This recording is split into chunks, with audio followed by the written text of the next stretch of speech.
இப்போ நம்ம நம்ம முதலமைச்சர் வருவார் ஒரு மீட்டிங்னு வச்சுங்க. இப்போ தமிழ்நாட்டு முதலமைச்சர் மரியாதைக்குரிய அண்ணன் முத்துவேல் கருணாநிதி ஸ்டாலின் அவர்கள் ஒரு மேடை பேச்சு ஒரு மாணோட இதுக்கு வர்றாருன்னு வச்சுங்க. வந்த உடனே எல்லாரும் நல்லா இருக்கீங்களா அப்படின்னு கேட்பார். விஜயகாந்த் அண்ணன் விஜயகாந்த் மறைந்த தலைவர், அவர் திமுக தலைவர் அண்ணன் விஜயகாந்த் அவர்கள் ஒரு மீட்டிங்க ஒரு மாணோட போட்டாருன்னு வச்சுங்க. எல்லாரும் பத்திரமா வரணும், பத்திரமா திரும்பி போகணும், போயிட்டு எனக்கு ஃபோன் பண்ணணும், எல்லாம் சாப்பிட்டு போகணும், போயிட்டு எனக்கு ஃபோன் பண்ணணும்னு 4 வாட்டி சொல்லுவார். ஏன்னா மக்கள் பாதுகாப்பாக இருக்கணும், பாதுகாப்பாக போகணும். நம்ம இடத்துக்கு வந்து நம்ம கட்சிக்காரங்க, நம்ம தொண்டர்கள், நம்மளை பார்க்க வந்தவங்க யாராக இருந்தாலும் சரி, எல்லாரும் வந்து பத்திரமா வீட்டுக்கு போகணும். திரும்பி அவங்களுக்கு குடும்பம் இருக்குது அப்படின்னு நினைப்பாங்க. நம்ம சீமான் மாமா இருக்கார் பாருங்க, அவரு கூட கூட்டம்லாம் அதிகமாக சேரக்கூடாது, தொண்டர் படலாம் வச்சுப்பார். கரெக்டாக வரணும், பாதுகாப்பாக வீட்டுக்கு போகணும், மக்கள்லாம் பாதுகாப்பாக இருக்கணும் அப்படின்னு அவர் பேச்சு அது ஒரு தனியாக இருக்கும். அவர் பேச்சு கேட்கவே நிறைய பேர் வருவாங்க அப்படின்னு சொல்லி இருக்கும். இதுதான் அரசியல். இவருக்கு ஒரே நோக்கம் என்ன தெரியுமா? இவங்க எல்லாம் பேசுறதெல்லாம் பார்த்துட்டு வந்த போதல்ல மூஞ்சி பார்த்தீங்களா? போதை அப்படியே போதை மூஞ்சி எப்படி தெரியுமா? குடிக்கிறவங்க மூஞ்சி பூரா நம்மளுக்கு தெரியும், எல்லாருக்குமே தெரியும். எல்லாரும் சாப்பிட்டீங்களா? அவங்க பேசுறது பார்த்தீங்கன்னா இருந்த எல்லாரும் சாப்பிட்டீங்களா, பத்திரமா வீட்டுக்கு போங்க.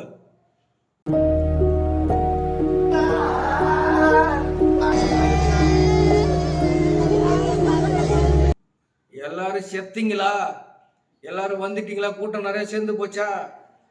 எத்தனை பேர் சாப்பிட போறீங்க? செத்துட்டீங்களா? மக்களை பற்றிலாம் இவங்களுக்கு எல்லாம் கவலை கிடையாது. இவர் தான் வந்து நாளைக்கு இந்த தற்கூரி, இந்த படிக்காதவங்க முட்டாலாம் ஒரு வார்டு கவுன்சிலரு, ஒரு எம்எல்ஏ, ஒரு மாவட்ட செயலாளர், ஒரு மந்திரி, இவனுங்கெல்லாம் வந்து என்ன பண்ண போறான்னு தெரியல. இதோட கூட்டம் கூடுது, கூட்டம் கூடுது, கூட்டம் கூடுது. மார்கழி மாசத்துல நாய்க்கு கொடுத்தாண்டா கூட்டம் கூடும், கூட்டம் கூடுது, எல்லாத்துக்கும் தான் கூட்டம் கூடும். எங்க ஒரு ஆக்சிடென்ட் ஆகி போச்சு, அங்க 10 பேர் நிற்பான். அது மாதிரி தான் இங்க எல்லாம் செத்து விட்டான், 10 பேர் நிற்பான். அப்புறம் இந்த ஒரு விசேஷம் 10 பேர் கூட்டமா போவோம், ஒரு 1000 பேர் போவோம் ஒரு கல்யாணத்துக்கு. கூட்டம் கூட்டத்துல பெரிய விஷயமா? உன் கோட்பாடு என்ன? உன் கொள்கை என்ன? உங்க கொள்கை என்ன தெரியுமா? சேர தூக்காத, சேர வை, சேர தூக்காத, சேர வை, கம்பத்து மேல ஏறாத. இதான் கோட்பாடு, கொள்கை. தமிழக வெட்டுவெட்டு கழக கொள்கை கோட்பாடு சேர தூக்காத, கம்பத்து மேல ஏறாத, மரத்து மேல தொங்காத, பேனரை கிழிக்காத, குடுக்குன்னு என் பின்னாலேயே ஓடிறாத. அவன் பின்னால ஏன்டா ஓடுறீங்க? ஏன் ஓடுறீங்க? ஓடி போய் செத்து போறீங்க. உங்களுக்கு அறிவு இல்லை? நீங்க படிச்சிருந்தா படிச்சவனும் ஓடுறான், படிக்காதவனும் ஓடுறான். அவன் மூஞ்சில தேனடா ஒழுகுது. விஜய் நடிகரு, நம்ம வீட்டு காய்ச்சி சம்பாதிச்சு சொத்து கொடுக்குறே வச்சுன்னு கேரளன் வச்சுன்னு ஒரு பஸ் வேறு இப்போ வாங்கி வச்சுன்னு குழுக்குன்னு அவன் சொகுசா உள்ள உட்காந்து ஜாலியாக போடுறான். செத்தீங்களா? எத்தனை பேர் செத்தீங்க? கொடுக்குன்னு வீட்டில் பொந்துவோம். ஏன்னா கணக்கு கம்மியாக இருக்குது. நக்கல் அடிக்கிற, கிண்டல் அடிக்கிற மன வேதனையும் இருக்குது. நான் உங்களுக்கு சொல்கிறேன், இது உண்மையை தெரியப்படுத்துறேன். இவன் வீட்டில் உட்காந்து குழுக்குள்ள ஏசிடுவான். நீ ஏன் வெயிலில் போய் வேர்த்து ஒழுவி நசுங்கி தண்ணி கூட இல்லாமல் சாப்பாடு இல்லாமல் ஏன் இப்படி நம்ம இப்போ நம்ம வீட்டு அரிசி பறிக்கல என்ன விளைவிக்குது? அரிசி கொடுத்து வாங்கி நம்ம வீட்டு சோத்தை தின்னுபிட்டு நம்ம உழைப்பு காசு செலவு பண்ணி வண்டிக்கு பெட்ரோலை போட்டுக்கின்னு விஜய் வந்து இந்தாப்பா நீ பெட்ரோல் போட்டுக்க, இந்தா நீ வந்து குடும்பத்தை சேர்த்துட்டீங்களா? உங்கள் குடும்பத்தை எத்தனை பேர் இருக்குங்க? சரி எல்லாத்தையும் நான் பார்த்துக்கிறேனுமே அப்படின்னு இப்போ சொல்ல போகிறாரா? அவரு போய் குழுன்னு அங்கே பனையூர் பங்களாவில் படுத்து தூங்குவார் ஏசியில். நீங்கள் வெயிலில் வந்து நின்னவா வேர்த்து விழணுமா? ஏதாவது புரோஜனம் இருக்குதா? புரிஞ்சு பண்ணுங்கப்பா, உங்கள் இஷ்டத்துக்கு பண்ணாதீங்க. பாவம். அரசியல்னா என்னன்னு கற்றுக்குன்னு வாங்க, அடிமட்டத்திலேருந்து கற்றுக்குன்னு வாங்க. எடுத்த உடனே நான் தான் முதலமைச்சர் நானும் தான் சொல்லுவேன். நாளைக்கு நான் கட்சி ஆரம்பிச்சு உடனே நானும் தான் சொல்லுவேன் நாளைக்கு முதலமைச்சர். பைத்தியம் தான் அந்த மாதிரி சொல்லும், பைத்தியத்தனமா. எல்லாத்தையும் கொண்டுட்டு கொலை பண்ணிட்டு, கொலை கேஸ் இருக்குது 41 பேர் கொலை பண்ண கொலை கேஸு. விஜயின் மேலே அவரையும் நான் விஜய் தான் மேலே தப்புன்னு சொல்லலை. இவன் பூரா ஓடி வந்து நெரிச்சல் அந்த ஆளுக்கே டென்ஷன் ஆகிடும். ஆனால் என்னடா இவனுங்க தொல்லை தாங்களே, ஏன்டா வந்தனு நினச்சிக்கிட்டாரு இப்போ. ஆமாம், நம்ம ஏன் கட்சி ஆரம்பிச்சுன்னு நினச்சிக்கிட்டாரு இப்போ. வேதனையில் எல்லாம் ஓடுறா நசிங்கி சாவரா, நம்ம பேர் கெட்டு போகுது, அடுத்த படம் ஓடாது பொழுகுது. ஒரு படம் ஒன்று ரிலீஸ் ஆக போகுது, அந்த படம் ஓடாது பொழுகுது, எல்லாத்தையும் கொண்டுட்டு ஒரு படம் இப்படி நடிச்சுக்கிறான் சொல்லுவோம், அடுத்த படம் அடுத்து திருப்பி விட ஓடாது பொழுகுது அப்படின்னு நினச்சி அந்த விஜய் மேலேயும் தப்பு சொல்ல முடியாது. சில மீடியாக்கள் இருக்குது, அவனா பண்ணுவான் இல்லாத இருக்குதுன்னு முட்டாள் பசங்க ஒரு 2-3 பேர் இருக்கிறான். ஆமாம், இல்லாத இருக்குதுன்னு இருக்குது இல்லைன்னு அப்படின்னு அவனுக்கு பண்ணுற வேலை என்ன இருக்குது.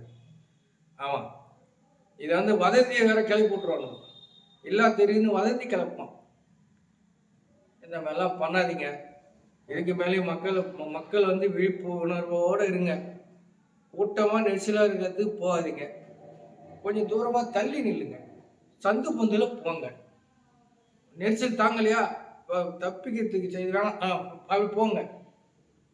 பொம்பளை பெண்கள் என் நாட்டின் கண்கள், அந்த சில 2-3 பெண்கள் இருக்குது, ஒரு 50 இருக்குன்னு வச்சுங்க. ஒரு பொண்ணு வந்து பேட்டி எடுக்கிறாங்க, நம்ம நண்பர் ஒருத்தர் கேட்குறாரு, அது என்ன சொல்லுது, எங்க வீட்டுக்காரோட எனக்கு விஜய் தான் பிடிக்கும், என் புருஷனோட எனக்கு விஜய் தான் முக்கியம். இது தப்பான பேச்சு தானே. இப்படிலாம் படிக்காத இருக்குதுங்க, பார்த்துங்க. இது சொன்னால் தப்பான வார்த்தையா இல்லையா இப்படின்னு ஒன்று சொல்லுது. ஒன்று வந்து சீமான் மாமாவை, அவன் மயிறு, அவன் பெரிய ஆளு, அவனை பிடிங்கி சீமானு கீழே தான் விஜய் 8 to 10% தான் வாக்கு கிடைக்கும். சீமான்லாம் சரியா பச்சோந்தினா அவன் ஃபர்ஸ்ட் தம்பி விஜய தம்பி என் தம்பி மாதிரி அப்படினா விஜய் அரசியலுக்கு தம்பியாவது இதுவாகுது சொல்லிட்டு போனானா அவனே ஒரு பச்சோந்தி, அவனுக்கு கீழே எங்க தளபதி கால் தூசி அவன வர மாட்டானுங்க. பார்த்தாலே தெரிகிறது. இவ்வளோ மரியாதை பேசலாமா? இது தப்பு தானே.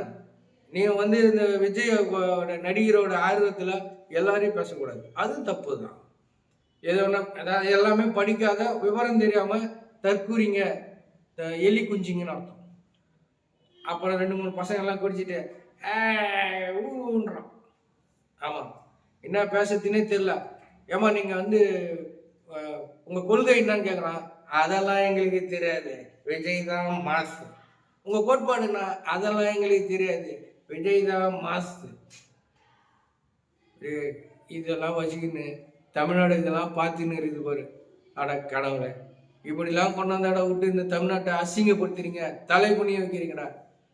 நம்ம முதலமைச்சர் என்ன சொல்றாரு, தமிழ்நாட்டை தலை குனிய விட மாட்டேன் அப்படின்னு சொல்றாரா? இவனுங்க தமிழ்நாட்டை தலை குனிஞ்சி படுக்க வச்சுக்கணும் பொழுது இவனுங்க கை பழங்கடா.